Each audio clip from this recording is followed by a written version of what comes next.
సిద్దిపేట జిల్లా గజ్వేల్ శ్రీ వెంకటేశ్వర స్వామి దేవాలయంలో కాషాయం రంగు హనుమాన్ జెండా పూజా కార్యక్రమం ఘనంగా నిర్వహించారు.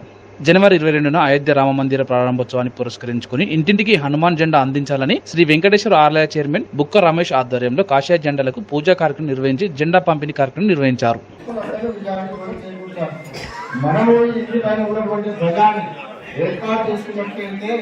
అన్ని శుభాలు కూడా కలుగుతాయి అనేది పురాణాలు చెప్తున్నట్టు విషయం. ఇటువంటి మహాత్మమైన కార్యక్రమాన్ని ఈరోజు మన ఆలయంలో చేసుకోవడము పూర్వజన సుకృతంగా భావించి మన ఇంటికైనా అందరూ కూడా ఈ యొక్క ధ్వజాన్ని ఏర్పాటు చేసుకోవాలి. అదే మేము సంకల్పించి ఈ యొక్క కార్యక్రమాన్ని చేయడం జరిగింది.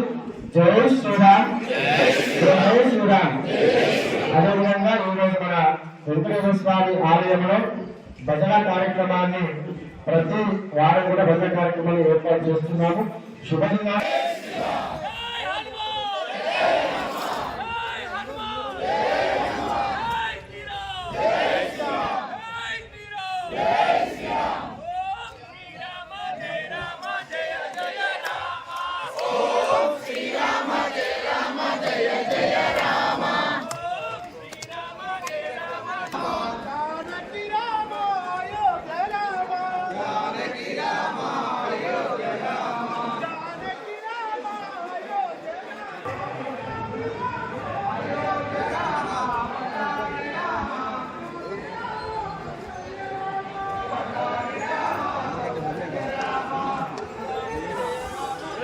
ఐదు 500 సంవత్సరాల హిందువుల ఆత్మగౌరవ సహకారంగా ఈనాడు జనవరి 22వ తారీఖు నాడు ఆ బాలరాముని ప్రతిష్ట కార్యక్రమంలో భాగంగా దేశం మొత్తం ఏకమై హిందువులంతా ఏకమై ఒకేసారి మన భారతదేశ కళ స్వాకారమవుతున్న ఈ శుభ సందర్భంలో ఈ గజ్వేల్ పట్టణంలో హిందూ బంధువులందరూ హైందవ సోదరులందరి ఆధ్వర్యంలో జరుగుతున్న ఈ కార్యక్రమంలో శ్రీ వెంకటేశ్వర స్వామి దేవాలయంలో బుక్క రమేష్ గారి ఆధ్వర్యంలో మనకి ఇంటింటికి ఆ శ్రీరాముని ధ్వజం ఈ జెండాలు అందించడం మహత్తర కార్యక్రమంలో పాల్పంచుకోవడం నిజంగా హిందూగా పుట్టి ఎన్నో జన్మలు ఎంతో మంది పోరాటం చేస్తేనే ఈరోజు అయోధ్యలో రాముడు పుట్టిన ప్రదేశంలో రామ ప్రతిష్ఠ జరుగుతుంది.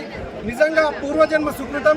ఈ ప్రతిష్ట సమయంలో మనం బతుకుండడం, మన తరంలో మనం బతుకుండగా మన కళ్ళతో చూస్తున్న ఈ భాగ్యాన్ని కలగడంలో ఇది మన అదృష్టంగా భావిస్తూ ప్రతి ఒక్క హిందూ సోదరుడు హిందూ బంధువులందరూ ఈ కార్యక్రమంలో పాల్గొనాలి.